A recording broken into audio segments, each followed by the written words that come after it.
नमस्कार. मनोज आंबेके चॅनलमध्ये आपलं पुन्हा एकदा स्वागत. मी आज ॲग्रीमेंटविषयी बोलणार आहे. आपण घराची ॲग्रीमेंट करतो, गाड्यांची ॲग्रीमेंट्स करतो, कंपन्यांमध्ये कॉन्ट्रॅक्ट्स करतो, अनेक ॲग्रीमेंट्स करतो. पण या ॲग्रीमेंटविषयी नाही, आपण आपल्या मनाशी जी ॲग्रीमेंट्स करतो त्याविषयी मी बोलणार आहे. 4 ॲग्रीमेंट्स नावाचं पुस्तक आहे. डॉन मिझोरोसने लिहिलं आहे. प्रसाद ढापरेंनी अनुवादित केलं आहे. एक्सलंट पुस्तक आहे. अशी 4 ॲग्रीमेंट्स जी जर तुम्ही स्वतःशी केली तर तुम्हाला तुमच्या आयुष्यात अपयश येणार नाही किंवा तुम्हाला दुःख होणार नाही, असं हे पुस्तक सांगतं आणि ते अगदी तंतोतंत सत्य आहे. या 4 ॲग्रीमेंट्सविषयी आज बोलणार आहे. पहिलं ॲग्रीमेंट, इंटरेस्टिंग ॲग्रीमेंट. ॲग्रीमेंट असं आहे की पहिलं ॲग्रीमेंट असं आहे की तुम्ही तुमच्या शब्दांची प्रामाणिक राहा. खूप लोक आपल्या शब्दांची प्रामाणिक राहत नाहीत. शब्दांची प्रामाणिक राहा म्हणजे काय की आपण जे शब्द वापरतो ते खरंच तसे आहेत का, ते माझं परसेप्शन आहे. एक उदाहरण त्या लेखकाने दिलंय. उदाहरण मी सांगतो. एक लहान मुलगी घरात खुशीमध्ये होती, आनंदात होती आणि गाणं म्हणत होती. आता तिचा आवाज खूप छान होता आणि आनंदात होती, उड्या मारत होती, खुशीत होती. आता कुणी आनंदात आलं, मूडमध्ये आलं की शेट्या वाजवतं, खेळतं, डान्स करतं, गाणं म्हणतं. ती आधी खुश होती, काही चांगल्या घटना ज्या आयुष्यात घडल्या असतील ती गाणं म्हणत होती आणि मनापासून गाणं म्हणत होती. आणि त्यावेळी तिची आई घरी आली. आता आई जेव्हा घरी आली तेव्हा ती ऑफिसमधून वैतागून आली. ऑफिसमध्ये काहीतरी मनाविरुद्ध काम झालं होतं, कोणीतरी काहीतरी बोललं होतं, त्यात कामात तिला बहुतेक खायला मिळालं नसेल, उपाशी राहिली असेल, ॲसिडिटी झाली, डोकं दुखत होतं.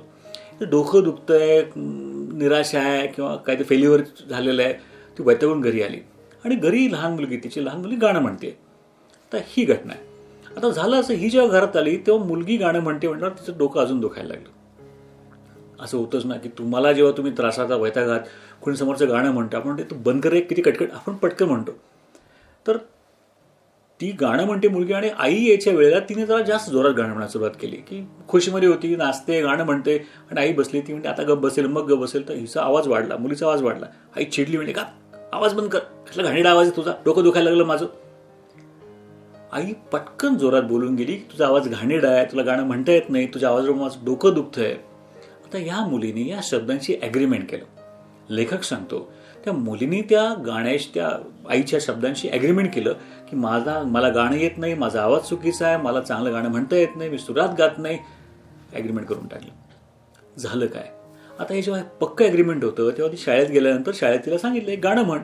तर तिला ते आईचे शब्द आठवले, ॲग्रीमेंट आठवलं. नाही, मला गाणं म्हणता येत नाही, मी गाणं म्हणणार नाही, मला आवाज घाणेरडा आहे, नाही म्हणून सांगितलं. मग ती गाणं म्हणायला तयार होईना. खरं तिचा आवाज चांगला होता, लोकांसमोर बोलायला तयार होईना, खरं चांगली बोलू शकत होती, चांगलं प्रेझेंट करू शकत होती.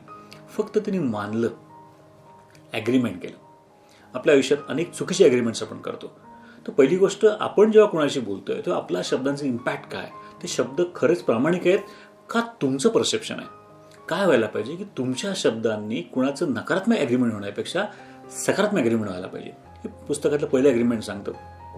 अनेक अशा गोष्टी या ॲग्रीमेंटमध्ये सांगितलेल्या आहेत. एवढी ते आजपासून काळजी घ्या की माझ्यामुळे कुणाचं चुकीचं ॲग्रीमेंट होणार नाही. आणि नंबर 2, मी चुकीचे ॲग्रीमेंट स्वतःशी करून घेणार नाही. असेल तर मी तोडेन. नंबर 2 ॲग्रीमेंट, अनेक गोष्टी आपण स्वतः लावून घेतो, मनाशी लावून घेतो. दुसरं ॲग्रीमेंट सांगतं की कुठली गोष्ट पर्सनलाइज घेऊ नका, स्वतःला लावून घेऊ नका, तर मनाला लावून घेऊ नका. एखादी गोष्ट चुकीची घडली ते त्याचं मत होतं किंवा त्यावेळेला घडलं, त्यावेळेच्या क्षमतेनुसार मी काम केलं. कुणी तुम्हाला चुकीचं म्हटलं तर मनाला लावून घेऊ नका. हे माझं उदाहरण सांगतो. मी ट्रेनिंग घेताना खूप वेळा 7 दिवसाचं ट्रेनिंग असतं, तर त्याच्या पहिल्या दिवशी किंवा 1-2 दिवस अगोदर आम्ही फ्री लेक्चर्स घ्यायचो, ओपन फ्री लेक्चर्स.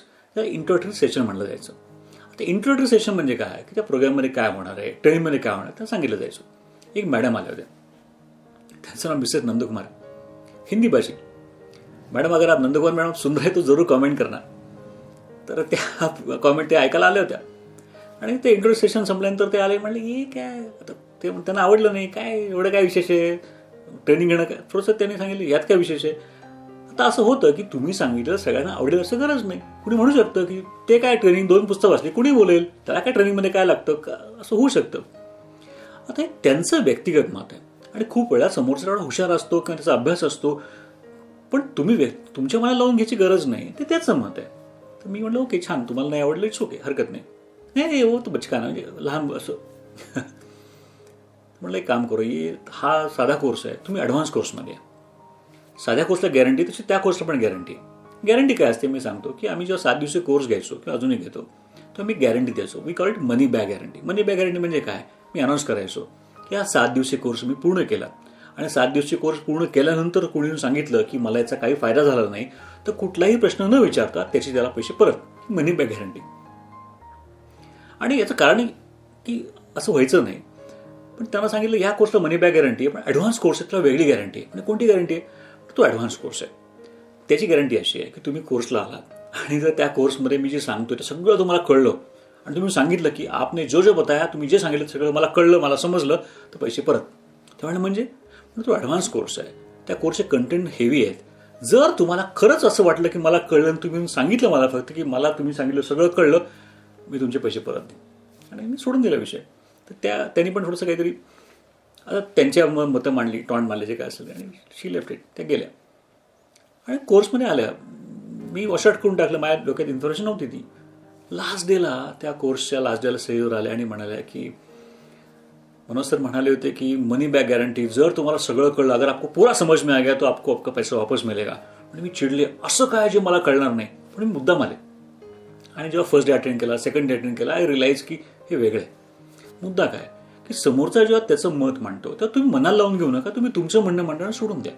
अनेक घटना अशा घडतील की ज्या वेगळ्या परिस्थितीतून आल्या असतील. तुम्ही गाडी पार्क केली, कुणी म्हणतं की कुठे गाडी पार्क केली कळत नाही का, तो काय बोलला, तर ठीक आहे, तो त्याच्या ह्यानी बोला, त्याच्या का चिडला असेल, वैतागला असेल, त्याचा प्रॉब्लेम काहीतरी असेल, तर तुम्ही भांडं बसू नका. ती त्याची बुद्धी आहे, लिव्ह इट. दुसरं ॲग्रीमेंट सांगतं की मनाला लावून घेऊ नका. ते जर मनाला लावाल तर तुमचं प्रोग्रामही निगेटिव्ह होईल. तिसरं ॲग्रीमेंट तितकंच महत्त्वाचं आहे. आपण कारण नसताना स्टॅम्पिंग करतो, धारणा बनवतो, मान्यता बनवतो, आणि त्याच मान्यता घेऊन, त्याच धारणा घेऊन तेच ॲग्रीमेंट्स फायनल करून आयुष्यभर जगतो. मला होणार नाही, मला जमणार नाही, मी कसं करेन, तो मॅडम हसला म्हणजे तो मला वाईटच म्हणतोय, त्याने माझा अपमानच केला. अरे त्याच्या मनात काही नसेल, तो वेगळ्या मूडमध्ये असेल. कुणाला वेळ आहे आपल्याविषयी विचार करायला? पण प्रत्येकाच्या वागणुकीचा आपण अर्थ काढतो आणि धारणा बनवतो की तो चांगला आहे, तो वाईट आहे, तो असाच आहे, आणि स्टॅम्पिंग करायला लागतो. इमोशनल ह्याच्या पुस्तकात मी डिटेलमध्ये बोललोच आहे. ह्या पुस्तकात ही तिसरी अग्रीमेंट जी आहे, पटकन स्टॅम्पिंग करू नका. उलट स्टॅम्पिंग न करता राहाल. काल एक माणूस तुम्हाला त्रासदायक वाटला होता, आज त्याला नवीन पद्धतीने बघा की मी नवीन माणसाला बघतोय. कालच्या स्टॅम्पिंग मी बघू नका. हे ॲग्रीमेंट, थर्ड ॲग्रीमेंट सांगतं की तुम्ही जर कुणालाही स्टॅम्पिंग न करता बघाल तर तुम्ही खऱ्या अर्थी आनंदी व्हाल. आणि मग सुरुवात होते इथनं की ॲग्रीमेंट असतं की धाडा, मी हे मला जमणार नाही, माझ्याने होणार नाही, इथपासून ते मी बॉडी आहे, मी शरीर आहे, मी मन, इथपर्यंत अशा अनेक आध्यात्मिक ॲग्रीमेंट्सविषयी या पार्टमध्ये येतं. मान्यता बनवू नका. आणि चौथं ॲग्रीमेंट तितकंच महत्त्वाचं, ते जास्त महत्त्वाचं, की तुम्ही जेव्हा कुठलंही काम कराल तेव्हा ते सर्वोत्तम करा, बेस्ट करा. तुमच्याकडून तुम्ही झोकून द्या.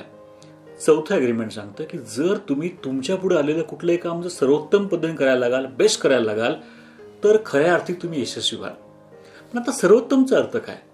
समजा तुम्हाला एव्हरेस्ट चढायचं आहे, तर एव्हरेस्ट चढणं म्हणजे तुम्ही वर जाऊन पोहोचणं म्हणजे सर्वोत्तम का? तर नाही. ज्याची क्षमता एव्हरेस्ट चढायची त्यांनी वर गेलं पाहिजे. पण समजा एखादी क्षमता 20 फूटच चढायची आहे, तर त्यांनी 20 फूट चढावं. त्याची जी क्षमता आहे त्या क्षमतेनुसार त्यांनी बेस्ट दिलं का? माझी जी क्षमता आहे त्याप्रमाणे मी बेस्ट दिलं का? कारण जे एका दिवशी तुमची तब्येत खराब असेल, एखादा आजारी असेल, तो 10 फूट चालू शकेल, त्यांनी 10 फूट चालावं. एखादा 1 किलोमीटर चालले, कारण त्या दिवशी त्याची फिजिकल कंडिशन तशी आहे, त्याची मेंटल स्टेट तशी आहे. सर्वोत्तमचा अर्थ काय? तुम्ही ज्या कामाला हात लावाल स्वतःला सांगा माझी जी कॅपॅसिटी तेवढं मी नक्की देणार, बेस्ट देणार. ही 4 ॲग्रीमेंट्स. नंबर 1, शब्दांची प्रामाणिक राहा. नक्की बघा की तुमच्यामुळे प्रत्येकाला मोटिवेट होतोय का, इन्स्पायर होतोय का. एका लहानसा युट्यूबचा व्हिडिओ फॉरवर्ड केलात, तुम्ही ऐकलेली गोष्ट सांगितली, मी सांगितली एखादी गोष्ट तुम्ही कोणाला सांगितली, तर तुम्ही तुमच्या शब्दांथ्रू त्याला इन्स्पायर करताय, त्याला प्रेरणा देताय. कमीत कमी डिस्करेज करू नका. नंबर 2, तितकंच महत्त्वाचं, कुठली गोष्ट मनाला लावून घेऊ नका, पर्सनलाइज करून घेऊ नका. नंबर 3, स्टॅम्पिंग करू नका. हे असंच आहे, तो तसाच आहे, तो मुद्दाम करतो. आणि चौथा ॲग्रीमेंट, जे कराल ते सर्वोत्तम करा. ही 4ही ॲग्रीमेंट्स डिटेलमध्ये या पुस्तकात आहेत आणि बाकी बऱ्याचशा गोष्टी. ती पुस्तक वाचा. पुस्तक कुठे मिळेल ते मी खाली ऑनलाईन कुठे मिळतं त्याची लिंक पण देतो, तुम्ही नक्की बघा. त्या दुकानात मिळेल, ऑनलाईन पण अवेलेबल आहे. हे पुस्तक वाचताना अजून एक त्याचा एक महत्त्वाचा भाग आहे, याच्यामागे एक स्पिरिच्युअल बॅकग्राऊंड आहे, त्याचा अभ्यास करा. आणि हो, मी अजून सांगेन, माझं म्हणणं कसं वाटलं हे तर कॉमेंटमध्ये लिहा, लाईक करा, शेअर करा. पण त्याचबरोबर अजून जर हा चॅनल सबस्क्राईब केला नसेल सबस्क्राईब पण करा. बाजूला बेल आयकॉन आहे, ती पुश केली तर पुढच्या व्हिडिओचे तुम्हाला नक्की नोटिफिकेशन्स येतील. आणि हे करताना मग तुम्ही ॲग्रीमेंट करताना, चुकीचे ॲग्रीमेंट तोडताना कायम ॲग्रीमेंट्स आनंदाने करा. आणि जसं मी नेहमी सांगतो, काय आनंदात राहायचं असेल नेहमी चांगलं बघत राहा, चांगलं ऐकत राहा आणि चांगलं वाचत राहा. Wish all the best. Thank you very much.